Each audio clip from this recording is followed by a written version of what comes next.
오늘은 요한계시록 76강을 시작하겠습니다. 요한계시록 21장 21절 말씀부터 시작하겠는데, 그 주 내용이 12진주문과 황금길, 오늘 새 예루살렘 성 3편을 시작하겠습니다.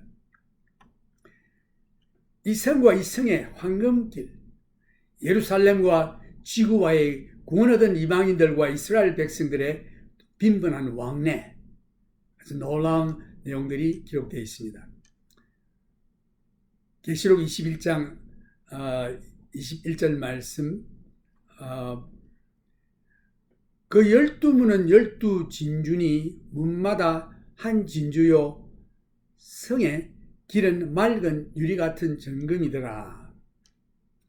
18절에서 그 성은 정금인데 맑은 유리 같더라는 말씀이 이미 초기에 이 성에 대해서 성경은 말했습니다. 성경은 말하기를 유리와 같이 맑고 투명하다고 기록하고 있습니다. 우리가 이 성 안에서 살게 될 것인데, 이 성은 어두움이 조금도 없는 모든 것이 전부 투명하게 나타나고 있는 것이 주된 열쇠의 말씀으로 보입니다. 이 빛이 이 성에서 발원하여 밖으로 밝게 비칠 때에 많은 색깔을 가진 진귀한 맑은 보석을 통하여 밖으로 나가 온 우주를 비추어 밝히게 될 것입니다. 오늘날 우리의 자연적인 눈으로 볼 수 없었던 아름다운 많은 색깔의 빛을 그때에는 우리가 영화롭게 변화된 몸의 눈으로 그 아름다운 빛의 색깔들을 볼 수 있게 될 것입니다. 이 새 예루살렘 성의 길은 순금으로 된 투명한 황금길이라고 성경은 말하고 있습니다. 천국의 아스팔트 길이 황금길로 되어 있는 놀라운 광경입니다. 여기서 두 가지 내가 마음속에 닿는 일이 있는데, 첫째는 황금길이 복수가 아니고 단수로 되어 있습니다. 그래서 이 성에는 많은 길들이 있는 것이 아니고 한 길로 된 것으로 볼 수 있습니다. 둘째는 이 순금으로 된 황금길은 투명하다고 되어 있습니다.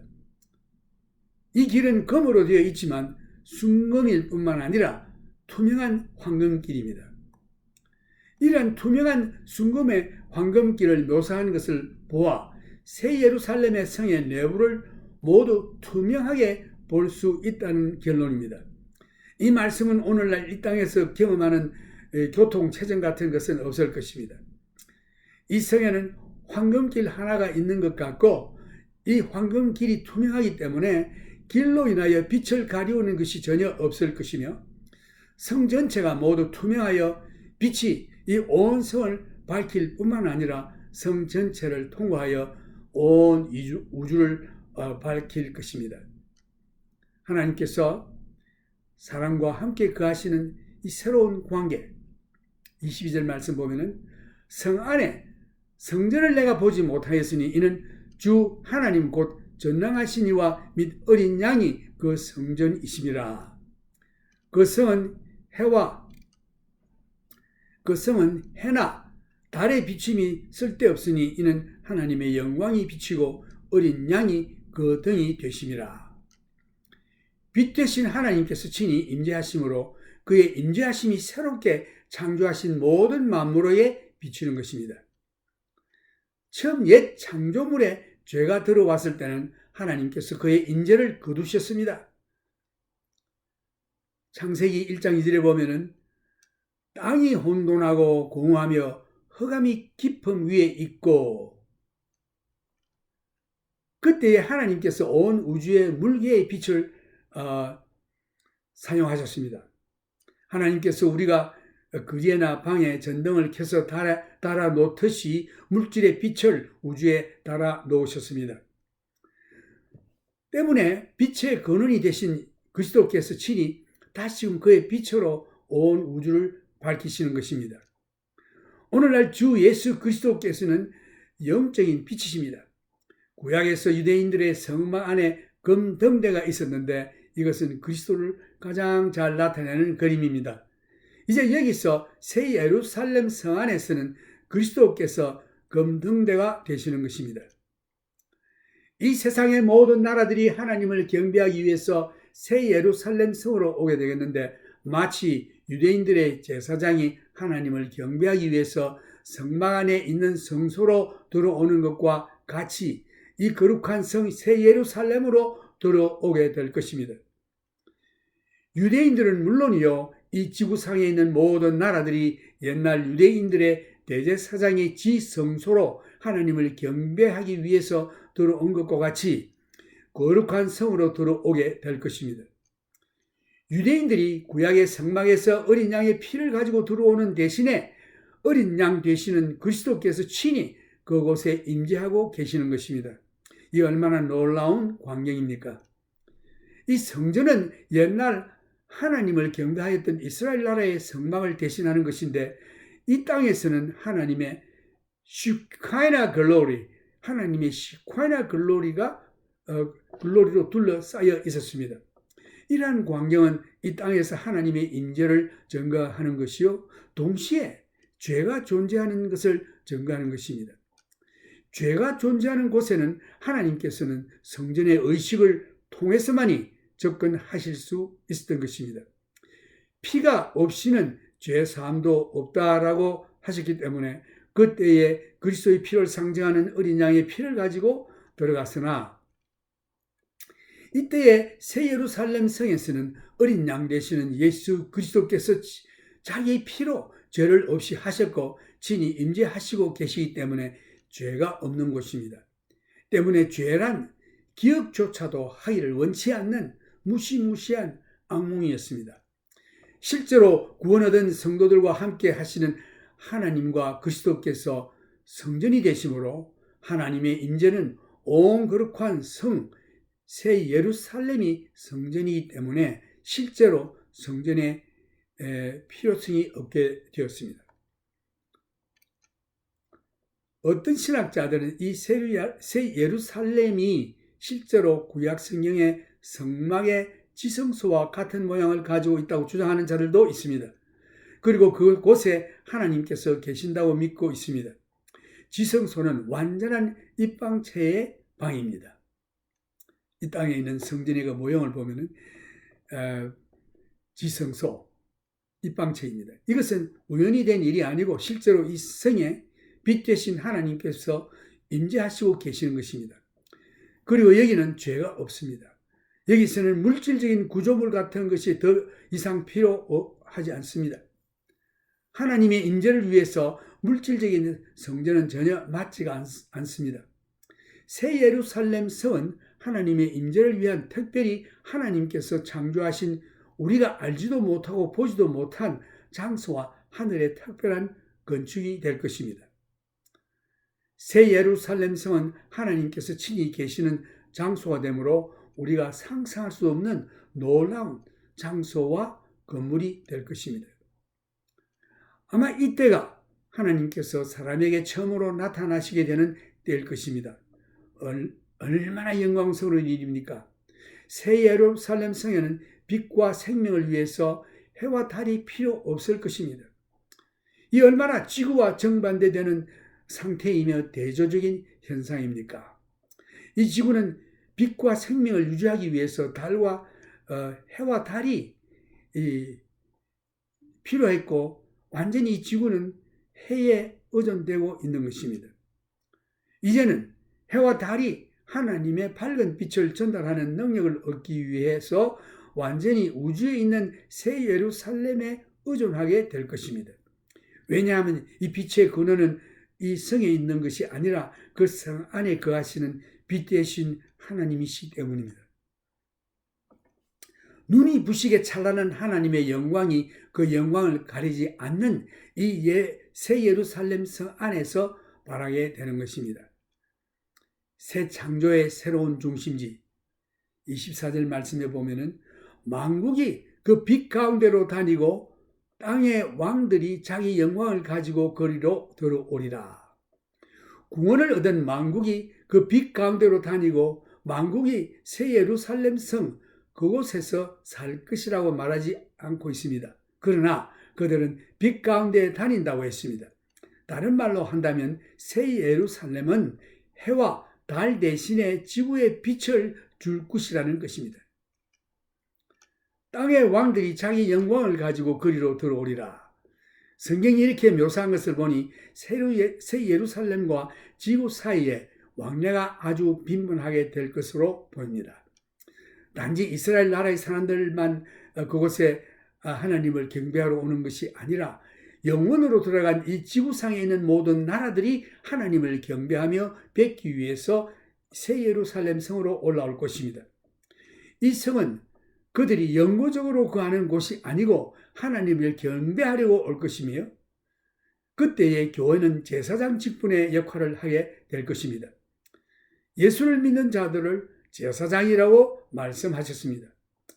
25절 말씀 보면은 성문들을 낮에 도무지 닫지 아니하리니 거기는 밤이 없습니다. 이 땅에서는 밤에 성문을 닫지 않는다고 하는 것은 이치에 맞지 않는 말이지만 그러나 그곳에서는 밤이 없기 때문에 항상 낮이므로 항상 성문을 닫지 않습니다. 다른 말로 한다면 성문의 열쇠를 던져버리는 것입니다. 왜냐하면 그곳에는 위험성이 전혀 없기 때문입니다. 요한의 시대에 그때는 도시가 성벽으로 둘러싸여 있고 그곳으로 들어가는 성문이 있었습니다. 이것은 이 성을 보호하기 위해서입니다. 성문이 한번 닫히게 되면 밖에 있는 원수들이 이 성으로 들어올 수가 없습니다. 26절 말씀 보면은 사람들이 만국의 영광과 존귀를 가지고 그리로 들어오겠고 무엇이든지 속된 것이나 가정한 일 또는 거짓말하는 자는 결코 그리로 들어오지 못하되 오직 어린 양의 생명책에 기록된 자들 뿐이라. 이때는 하나님께서 사람과의 사귐을 가지기 위한 그의 원래의 목적을 이미 달성하셨음이 분명합니다. 이제 하나님께서는 자신이 창조하신 죄 중에 빠진 사람들 가운데서 예수의 피로 정결함을 얻은 자들이 자기 스스로 자유 선택에 의해서 하나님을 영원히 섬기며 경배하는 것을 선택한 자들과만 함께 하시고 계십니다. 이곳에는 밤이 없습니다. 왜냐하면 어린 양 대신 예수님께서 빛이시요 빛 가운데 영원히 계시기 때문에 어두움이 조금도 있을 수가 없습니다. 여기서 성문은 결코 닫지 않기 때문에 성을 보호하기 위해서 성문이 있는 것이 아니라 오히려 신부의 옷의 장식과 같은 것입니다. 12 진주문은 문마다 하나로 된 통째로 된 진주요 이 성문은 온통 하나의 진주로 되어 있습니다. 또 천국은 마치 좋은 진주를 구하는 장사와 같으니 극히 값진 진주 하나를 만남에 가서 자기의 소유를 다 팔아 그 진주를 샀느니라. 마태복음 13장 14절에서 15절 마태복음 13장 45절 46절에 예수님께서 친히 하신 말씀인데 진주는 그리스도이고 죄인들이 이 진주를 발견하고 자기 모든 것을 팔아서 그 진주를 샀다고들 해석하는데 이 죄인인 사람이 그리스도를 무엇으로 주고 살 수 있단 말입니까? 내 생명 주고도 그리스도를 살 수가 없는 것입니다. 우리는 그리스도를 살 능력이 없는 죽은 죄인들인 것입니다. 이 비유는 우리가 생각하는 것과 정반대인 것입니다. 이 진주를 사신 분은 주 예수 그리스도이시고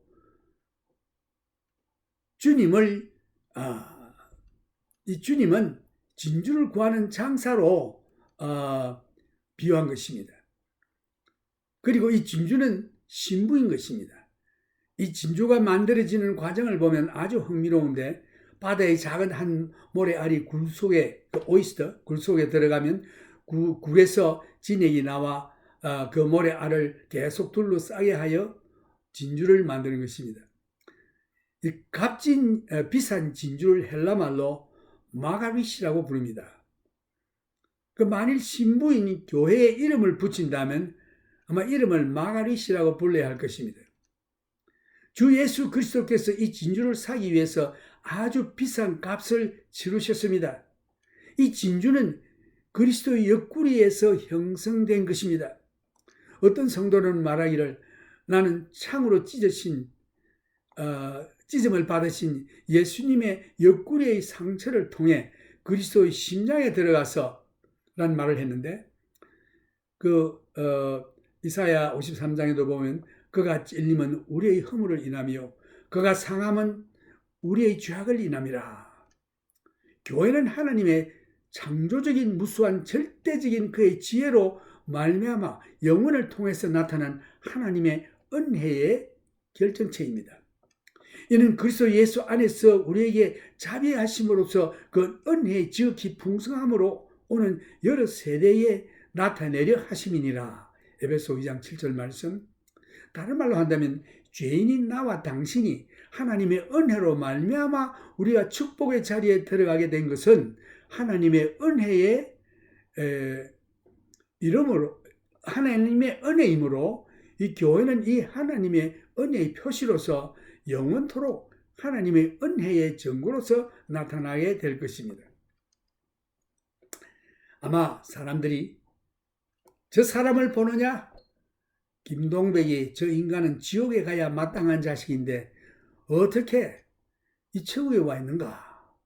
그러나 그리스도께서 죄인들을 위하여 죽으심으로 나를 위하여 엄청난 값을 예수님이 자신의 생명으로 지불하셨습니다.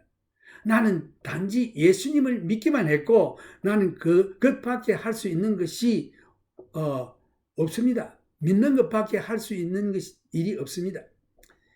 이제 예수 그리스도께서 나를 위하여 어떤 일을 하셨는지 보십시오. 나를 흠도 티도 없이 하나님의 영광의 보좌에 설 수 있도록 해주신 것입니다. 하늘나라에 살 수 있도록 그리고 하나님의 사랑하는 양자로서 그의 아들로 영접될 수 있도록 해주신 것입니다. 교회는 예수님께서 만드신 보석 가운데 가장 아름다운 보석입니다. 만군의 여호와가 이르노라 내가 나의 정한 날에 그들로 나의 특별한 소유를 삼을 것이요 또 사람이 자기를 섬기는 아들을 아낌같이 내가 그를 아끼리니 그때에 너희가 돌아와서 의인과 악인이며 하나님을 섬기는 자와 섬기지 아니하는 자를 분별하리라. 말라기 3장 17절에서 18절 말씀이었습니다. 하나님께서 그의 보석을 만드실 때에 그의 교회가 아름답게 만들어져서 전시될 것입니다. 바로 이러한 이유 때문에 새 예루살렘이 새 예루살렘과 새 땅의 중심지가 될 것입니다. 생명록에는 전 세계를 통해서 구원 얻은 자들의 이름들이 기록되어 있을 것입니다. 그리스도의 피로 구원 얻지 못한 자들은 아무도 새 예루살렘의 지역에 입성하는 것이 허락되지 않을 것입니다. 구원 얻은 자들과 구원 얻지 못한 자들 사이에는 넘지 못할 큰 깊은 계곡이 있어 그 계곡을 넘어 오지도 가지도 못하게 될 것입니다. 그리스도의 임재 가운데서 그와 함께 살게 될 구원 얻은 성도들의 마음에 말할 수 없는 기쁨이 영원토록 충만하게 될 것입니다.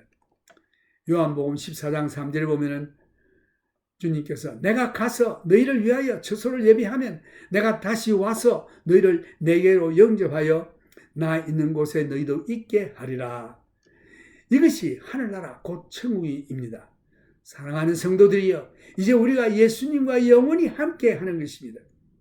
요한계시록은 모든 것이 예수 그리스도에 관한 말씀입니다. 그래서 그는 하나님의 우주의 중심에 계시는 것입니다. 이제 구원 얻은 이스라엘 백성의 남은 자들이 하나님이 계시는 새 예루살렘 성에 정기적으로 하나님을 경배하기 위해서 방문하게 될 것입니다. 24절에 보면은 만국이 그 빛 가운데로 다니고 땅의 왕들이 자기 영광을 가지고 거리로 들어오리라 라는 말씀을 하셨습니다. 이 말씀에서 만국이 자기의 영광과 존귀를 가지고 이 성으로 들어오겠다는 또 다른 무리들이 있다고 성경은 말하고 있습니다. 이 무리들은 이방 나라에서 구원을 얻은 무리들인데 그들은 지구상에서 이스라엘과 함께 영원토록 그곳에서 살게 될 것입니다.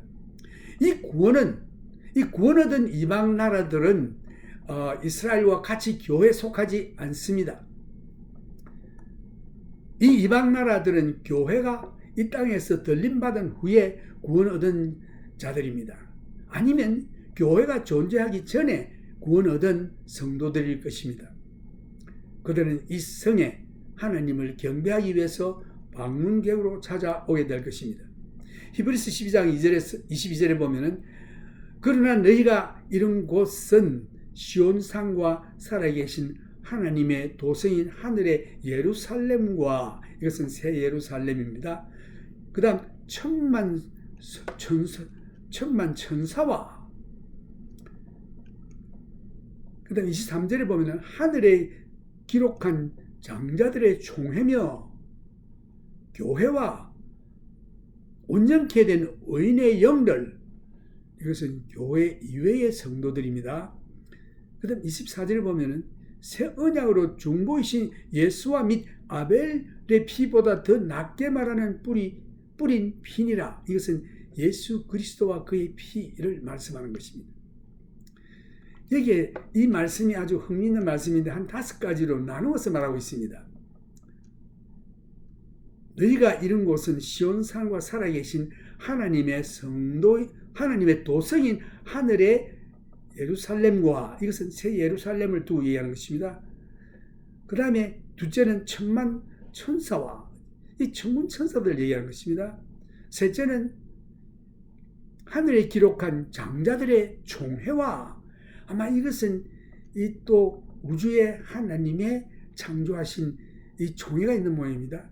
그 다음에는 교회가 나옵니다. 교회와, 그 다음 만민의 심판자이신 하나님 아버지, 그 다음에 또 보면은 온전케 된 의인의 영들, 교회 이외의 성도들, 이 교회가 분리되어 있습니다. 그 다음 24절에 보면은 새 언약의 중보이신 예수와 및 아벨의 피보다 더 낫게 말하는 뿌린 피니라. 이 예수 그리스도와 그의 보혈의 피를 말하는 것입니다. 그리고 또 셀 수 없는 수많은 천군 천사들도 합류하여 나타남을 볼 수 있는데, 그들은 봉사하는 종의 신분으로 나타나 있는 것을 우리가 볼 수 있습니다. 이 새 예루살렘은 분명히 전 우주의 중심지가 되고 있음을 우리가 볼 수 있습니다. 온 만국의 사람들이 그곳에 모이게 될 것이며, 하나님께서 창조하신 모든 지적인 창조받은 존재가 새 예루살렘의 황금길을 걷게 될 것입니다. 이 많은 무리들 중에 그 누구 하나도 죄를 가지고 오거나 더럽히는 자는 없을 것입니다. 이곳은 죄를 가지고 들어와 웅크리고 누워 있었던 사탄이 있었던 그 에덴 동산보다 얼마나 월등히 좋은 곳입니까? 한번 생각해 보십시오. 거짓이나 거짓말하는 자는 하늘의 새 예루살렘에 결코 들어올 수 없음을 선언하고 있습니다. 이 성에 가는 자들이나 이 성을 방문하는 자들은 죄로부터 구원을 얻은 자들일 뿐만 아니라 죄에 대한 감각을 잃은 자들입니다.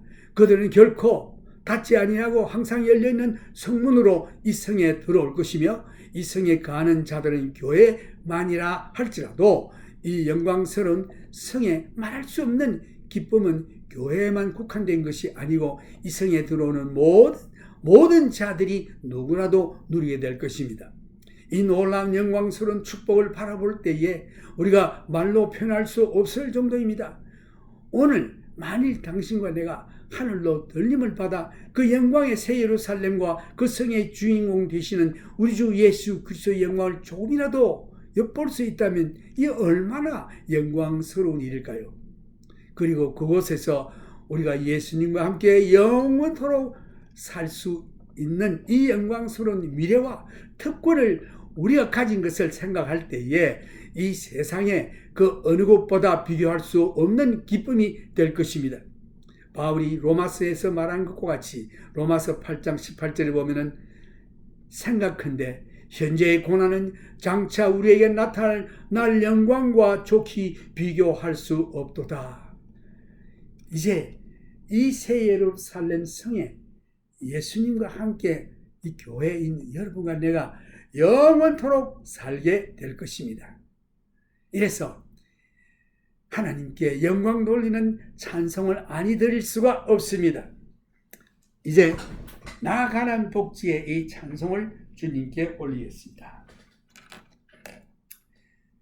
이 찬송가는 아마 221장인데 이것이 어떤 찬송가에 있는지는 알 수 없으나 221장에 새 찬송가에 있든지 있을 것입니다. 오늘 우리 다 같이 여러분들과 내가 함께 이 새 예루살렘에 들어가는 축복을 주님께 찬양 올리겠습니다. 새 예루살렘 귀한 성에 걸어가려고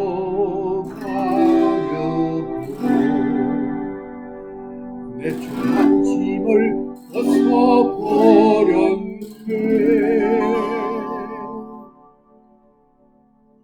죄 중에 다시 방황할 저녁 없으니 새 예루살렘 성에서 살겠네.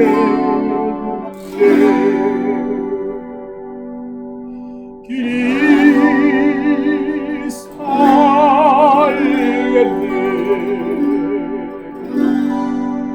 주님과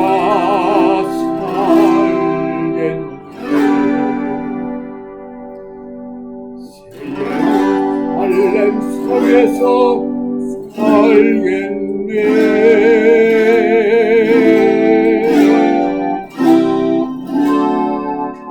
길이 살겠네.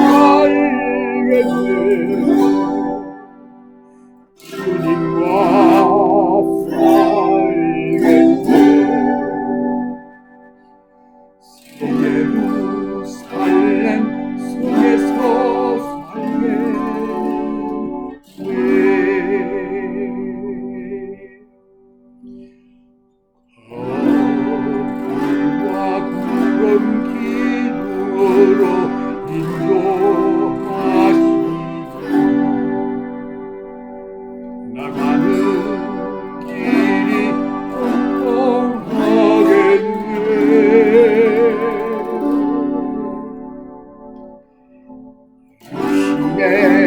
장방성을 내가 떠난 후에도 새 예루살렘 성에서 살겠네. 길이 살겠네. 주님과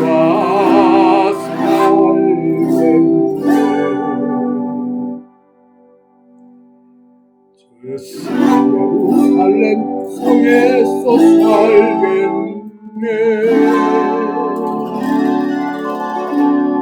길이 살겠네. 나 길이 살겠네.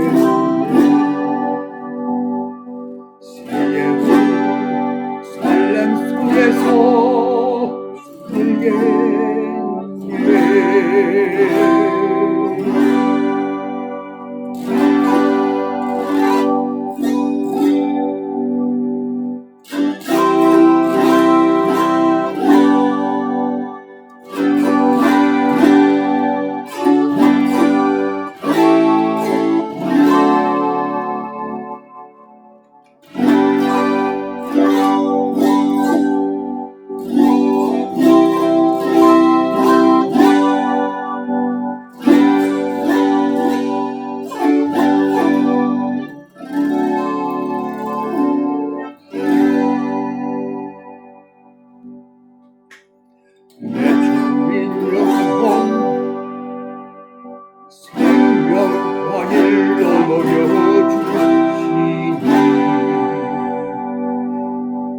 내 영혼의 양식 되겠네.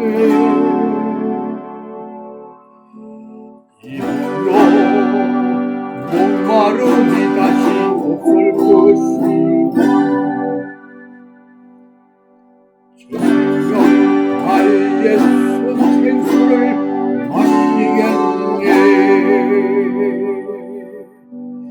길이 살겠네. 나 주님과 살겠네.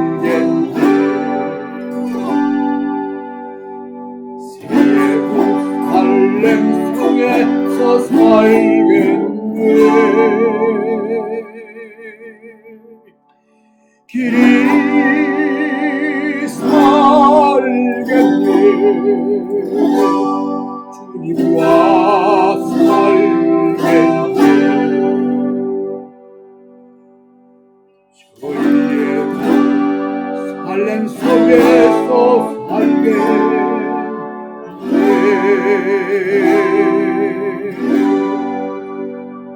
아멘. 아멘. 그날이 너무나도 기다려집니다. 이 죄악된 세상을 버리고 죽음도 없고 아픔도 없고 눈물도 없고 고통도 없는 그곳에서 우리의 눈물을 주님께서 씻어주시고 영원토록 주님과 함께 새 예루살렘 성에서 살기를 소망합니다.